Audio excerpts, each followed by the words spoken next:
La llegada de Cristóbal Colón al continente americano abrió la puerta para la conquista de lo que hoy es Latinoamérica. A partir de entonces, en solo unas décadas, España logró sentar las bases de un imperio que terminaría siendo el más extenso de la historia.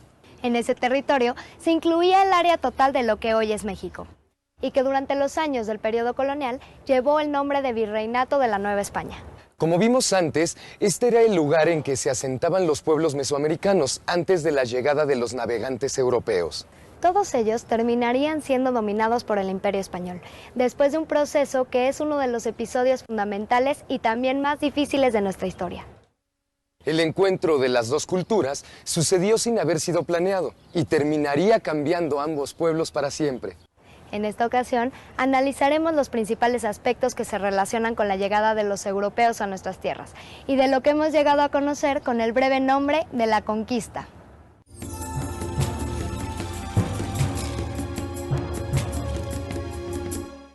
La España del siglo XV no era una nación unificada, sino varios reinos diferenciados que mantenían una relación tensa entre sí. Después de haber estado ocupados por los árabes desde el siglo VIII, los territorios que se encontraban en la península ibérica, lo que hoy es España y Portugal, comenzaban a recomponerse y buscaban volverse más poderosos. Un paso importante hacia el fortalecimiento de estos territorios y su fusión se dio cuando el rey de Aragón, Fernando II, y la reina de Castilla, Isabel I, contrajeron matrimonio en 1469, con lo que, en primer lugar, dos de los más grandes reinos de España se unificaron. Ambos, conocidos como los Reyes Católicos, comenzaron una campaña para anexar tierras. Por entonces, estos reinos mantenían un enfrentamiento por territorio con otras naciones europeas. Buscaban el control de, entre otros sitios, la península itálica, lo que hoy es Italia, que también era peleada por el Reino de Venecia y por Francia. Después de conquistar la isla Gran Canaria, La Palma y Tenerife, lograron finalmente dominar el Reino de Granada, que para entonces era el último enclave musulmán de la península, en el año 1492. La expansión de estos reinos continuaría en el continente europeo y en el norte de África, entre otros sitios. Pero en este año ocurrió un suceso que cambiaría la historia de forma mucho más importante. A pesar de lo que se dice, no es verdad que en estos años los europeos estuvieran convencidos de que la Tierra era plana. Su error, por otra parte, era que creían vivir en un planeta con un tamaño mucho mayor al real. Un navegante de aquella época, Cristóbal Colón, estaba seguro de que la Tierra no era tan grande como se pensaba. En ese momento, el comercio de especias, seda y otras mercancías asiáticas era una actividad central para los países europeos. Colón se propuso encontrar una ruta para llegar a esas tierras a través del Océano Atlántico y solicitó a los Reyes Católicos que apoyaran su viaje. Los reyes, interesados en comerciar directamente con los productores asiáticos, aceptaron la propuesta y Colón salió de la península ibérica en agosto de 1492. El 12 de octubre de ese mismo año llegó a su destino. Se trataba de unas islas en el mar Caribe que él confundió con lo que entonces llamaban las Indias Orientales, en la costa sudoriental de Asia. Colón regresaría el siguiente año llevando la noticia de su encuentro con las tierras al otro lado del mar. En el viaje se quedó la nave principal de la expedición, la Santa María, que se hundió en la isla de la Española, localizada en las Antillas. Con los restos de este barco se construyó lo que se cree fue la primera edificación española en tierras americanas. Cristóbal Colón fue recibido por el rey Fernando II en abril de 1493.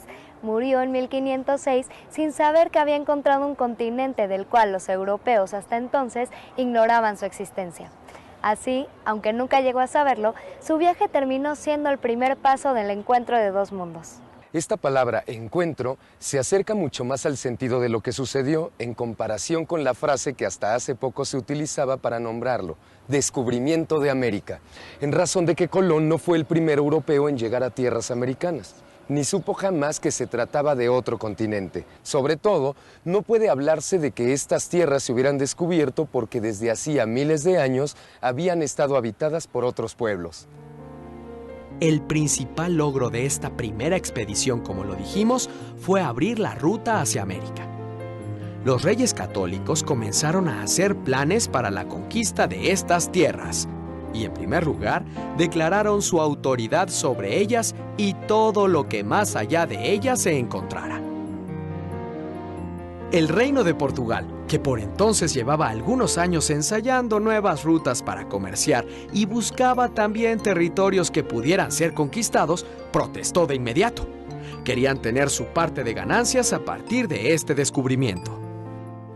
Durante el siglo XV, España y Portugal se vieron enfrentadas con motivo de la expansión de sus tierras. En 1479 lograron establecer un acuerdo mediante el cual se repartirían las tierras que se apropiaran a partir de sus futuras expediciones. Cuando Cristóbal Colón regresó de su primer viaje, Juan II, rey de Portugal, mencionó que aquel acuerdo les daba el derecho para tomar posesión de una parte de las nuevas tierras encontradas. Los reyes católicos acudieron al Papa Alejandro VI para que resolviera el conflicto. En el Vaticano se redactó un texto que llegaría a ser conocido como Tratado de Tordesillas, mediante el cual se repartían los territorios entre los reinos de Portugal por una parte y los de Castilla y Aragón por la otra. De acuerdo a este reparto, la mayoría del área que hasta entonces se conocía de América fue cedida a los reyes católicos y Portugal consiguió una porción de América del Sur en lo que hoy es Brasil. El Reino de Portugal se resistió a aceptar al principio, ya que se quedaba con la menor parte.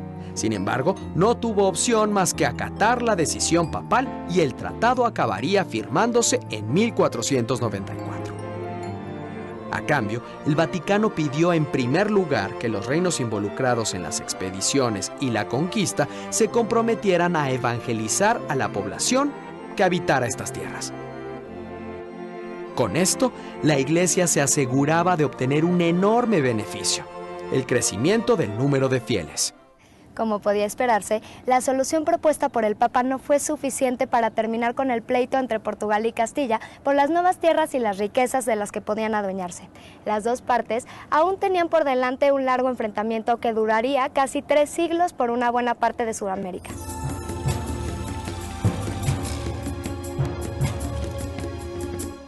Con todo, los reyes católicos comenzaron a enviar expediciones a lo que aún llamaban las Indias. En el curso de los primeros años del siglo XVI, los navegantes españoles fueron encontrándose con nuevos territorios y a medida que lo hacían, se apoderaban de ellos. Los primeros de estos se encontraban en el archipiélago que hoy conocemos con el nombre de las Antillas. La Española, la isla en la que se encuentran Haití y República Dominicana, fue la primera que los españoles proclamaron como suya. Seguirían al poco tiempo Puerto Rico y Cuba. No mucho después llegarían a lo que llamamos América Central: Nicaragua, Costa Rica, El Salvador, Panamá. Esta primera etapa de conquistas cerraría con las costas de lo que hoy es Venezuela y Colombia. A su llegada, los expedicionarios encontraron una cantidad de riquezas que los dejó asombrados: materias primas, especias y muchos productos con los que se comerciaba a precios elevados en Europa se encontraban en estos lugares en abundancia. Sobre todo, quedaron sorprendidos por la cantidad de oro, plata y piedras preciosas que los habitantes de estas tierras poseían. Cada nuevo sitio que pisaban era también el escenario de enfrentamientos con estos. Aprovechando la superioridad en armamento y en el número de hombres, sometían a los pueblos que les ofrecían resistencia. Tenían además la ventaja de que llevaban consigo enfermedades desconocidas para los conquistados, como la viruela, contra las que no podían protegerse y que los mataron por miles. Otra circunstancia que aprovecharon fue que la mayoría de los pueblos originarios de estas regiones estaban enfrentados con sus vecinos. por lo que la resistencia que los expedicionarios encontraban estaba fragmentada y frecuentemente algunos de estos pueblos se aliaban a ellos para combatir a sus rivales antiguos. Esta situación se daría también y de manera muy acentuada en las tierras de lo que hoy es nuestro país.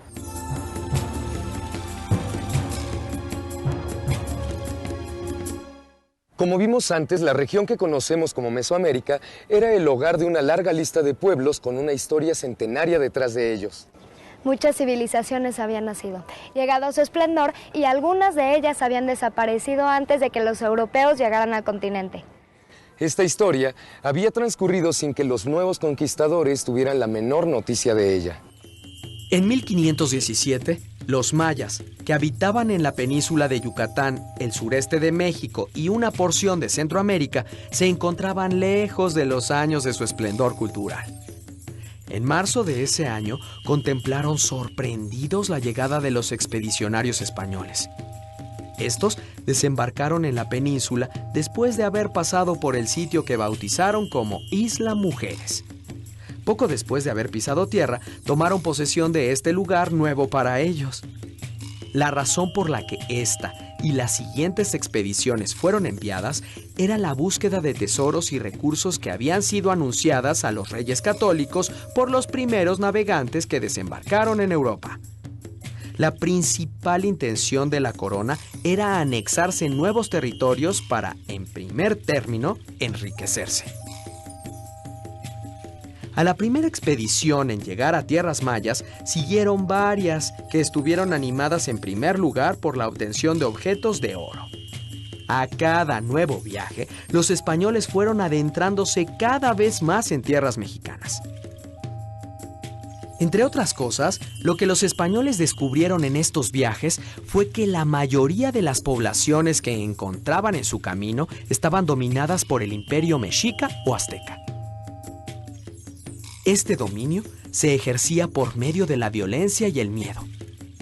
Los pueblos de la región se veían obligados a entregar un pago o tributo periódicamente a los mensajeros del imperio. Los expedicionarios regresaron a Cuba, donde se hallaban los principales responsables de dirigir la conquista con las noticias de estas nuevas y vastas tierras, y con unos cuantos objetos de oro consigo. De inmediato enviaron el aviso a la capital del reino, al otro lado del océano.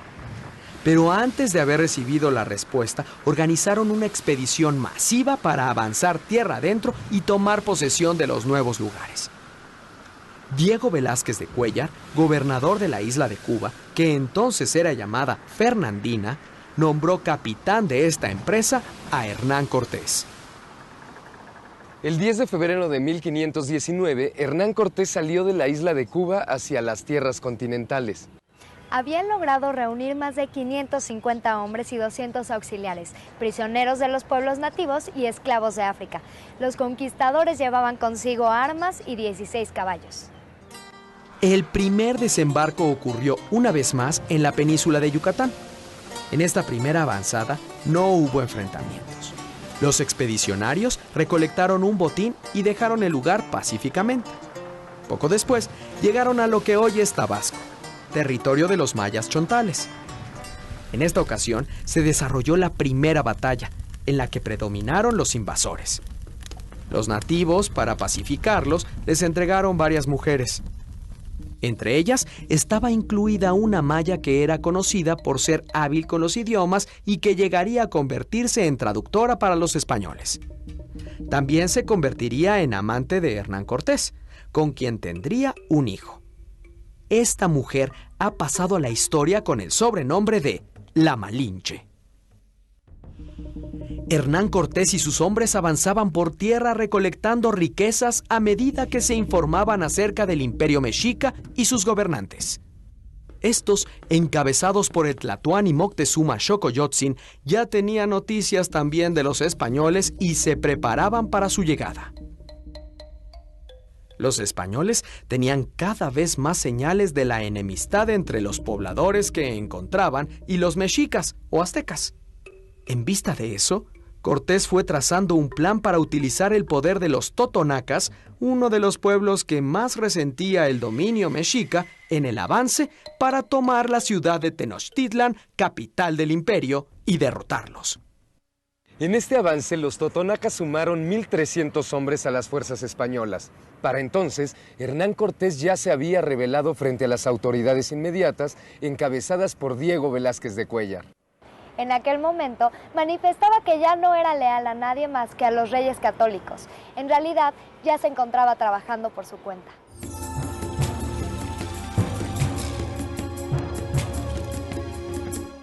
A partir de entonces, comenzó a aplicarse la estrategia de los conquistadores, sumar la fuerza de los rivales que tenían los mexicas por todas partes en aquellas tierras para derrotarlos.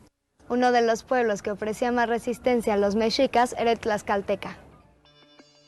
Cuando llegaron a su territorio, españoles y totonacas intentaron sellar una alianza con ellos para combatir a sus rivales comunes. Los tlaxcaltecas se negaron y se enfrentaron a los recién llegados en varias batallas que les resultaron desfavorables. Al final, acabaron por negociar con ellos y se sumaron al avance de españoles y totonacas. Algo parecido sucedió con los cholultecas, quienes después de haber sido atacados en uno de los episodios más sangrientos de este avance, decidieron también unir sus fuerzas a las de Cortés. Así, con numerosos aliados y confiados de su fuerza, el ejército de Cortés entró en Tenochtitlán en noviembre de 1519. Los mexicas ya les habían seguido la pista y los estaban esperando. Moctezuma había previsto los grandes riesgos de un enfrentamiento con los invasores. De esta forma, no los recibieron con hostilidad, sino que intentaron convencerlos de retirarse pacíficamente a cambio de regalos y ofrendas. Sin embargo, Hernán Cortés y sus hombres iban decididos a dominar por entero esas tierras, alentados por los objetos de oro y piedras preciosas que habían encontrado y recibido de los pueblos invadidos. Creían firmemente que llegarían a dar con una cantidad inmensa de riquezas. No pensaban detenerse. En pocos días, los españoles lograron asentarse en Tenochtitlan, la cual llegaron a controlar en un cierto grado. Al menos ese control ejercían sobre la cabeza del imperio, aunque aparentemente una gran parte del pueblo se encontraba irritada, por lo que le parecía un rendimiento ante los recién llegados. Debido a que se habían enviado desde Cuba un contingente militar para detener a Hernán Cortés, este tuvo que salir durante varios días de Tenochtitlan. Durante este lapso, quedó a cargo Pedro de Alvarado, quien junto con sus hombres profanó un ritual que se celebraba en la capital azteca en honor a Huitzilopochtli. Esto encendió a la multitud. Una gran parte de la población se rebeló. Tomaron por asalto el palacio donde se asentaba el gobierno y se lanzaron contra los españoles. Cortés llegó en medio de este levantamiento y tuvo que refugiarse en el palacio con Tlatoani Moctezuma y Pedro de Alvarado. En un intento por calmar los ánimos de la gente, Moctezuma se encaramó en un muro y dirigió unas palabras a la multitud. Pero a cambio, le fueron arrojadas piedras que le hirieron y le provocaron la muerte unos días después. Aterrorizados, los españoles intentaron huir de la ciudad durante la noche, pero no todos lo consiguieron. Más de 800 de ellos fueron asesinados. Hernán Cortés sobrevivió y junto con los restantes buscó refugio en tierras tlaxcaltecas. La noche de su huida es recordada como la Noche Triste. Se asegura que Hernán Cortés, herido en una mano y ante el fallecimiento de muchos de sus aliados, lloró su derrota hasta el amanecer sentado con la espalda contra el tronco de un árbol. En el occidente de la Ciudad de México se puede visitar un árbol de la especie del ahuehuete, al cual llaman el árbol de la Noche Triste. Se dice que es este el árbol bajo el cual se sentó Hernán Cortés a llorar ese día.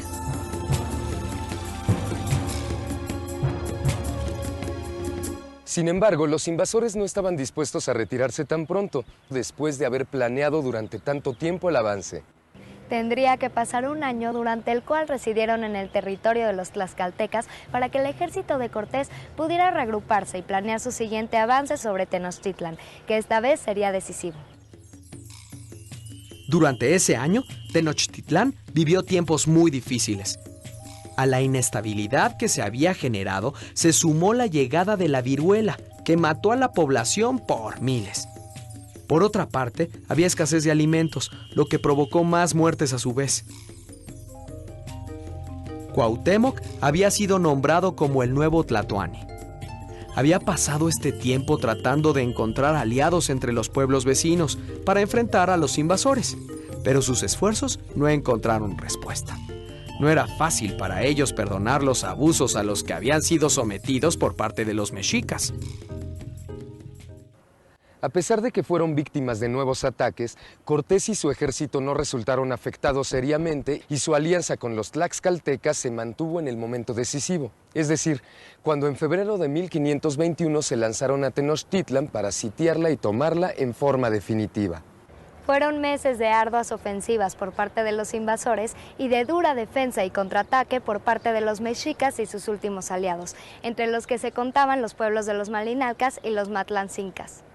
El punto crítico llegó cuando los puentes que servían de acceso a la capital azteca fueron bloqueados. La capital quedó sin suministro de agua ni alimentos, lo que venció gran parte de la resistencia. En agosto de aquel año, finalmente el ejército español tomó los puntos clave de Tenochtitlán. El día 13 de ese mes, Cuauhtémoc fue capturado mientras intentaba huir de la ciudad. Cuando los españoles tomaron posesión de ella, Cuauhtémoc y sus hombres más cercanos fueron torturados con quemaduras en los pies con el fin de que confesaran dónde se ocultaban los tesoros del imperio. Del lado de los mexicas, los muertos durante la defensa de la capital se contaron por decenas de miles. A esta lista terminaría por sumarse el mismo Cuauhtémoc, quien fue ahorcado por órdenes de Cortés. Esta ejecución fue producto de poco más de una ocurrencia o una débil sospecha. Hernán Cortés había temido que pudiera comunicarse con sus aliados y enviar un ataque hacia él y su ejército.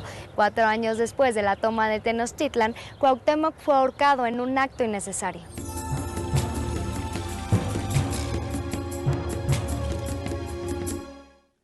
Fueron numerosos los pueblos que se sumaron al ejército de Hernán Cortés durante su campaña militar. Del resto, aquellos que se opusieron no representaron un rival tan difícil para los españoles como lo fueron los mexicas.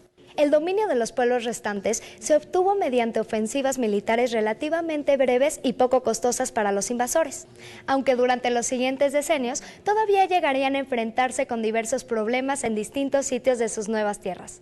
Ya desde entonces estaban puestas las bases para la construcción del nuevo gobierno. En el año que conquistó Tenochtitlán, Hernán Cortés comenzó a llamar a esos territorios con el nombre de Nueva España. Este sería un primer rasgo, pequeño, pero muy significativo de lo que realizarían los conquistadores en relación con las tierras recién anexadas al Reino de Castilla. En octubre de 1522, Cortés sería nombrado gobernador de la Nueva España por la Corona de Castilla. No duraría mucho en su puesto, que mediante maniobras políticas le fue arrebatado por Beltrán Nuño de Guzmán. El gobierno de este sería recordado por la violencia con que lo ejerció. Entre otros actos, asesinó a quien encabezaba el gobierno de los purépechas, el Cazonsi Tangaxuan. Sometió a todo aquel que se le resistía. El 17 de abril de 1535 se creó el Virreinato de la Nueva España. Antonio de Mendoza fue nombrado como el primer virrey y durante su mandato se realizaron nuevas expediciones y se amplió el territorio conquistado. Se calcula que durante el proceso de conquista, los muertos por el lado de las civilizaciones mesoamericanas llegaron a ser de varios cientos de miles. El avance del ejército español, el saqueo de las riquezas de estos pueblos y su sometimiento son una serie de episodios dolorosos que no se pueden juzgar favorablemente de forma sencilla. Sin embargo, esa serie de hechos que son parte de nuestra historia son una de las causas fundamentales para la creación de nuestro pueblo y la formación de nuestra patria. El día de hoy no podríamos entendernos si no somos capaces de analizar estos hechos tal como son.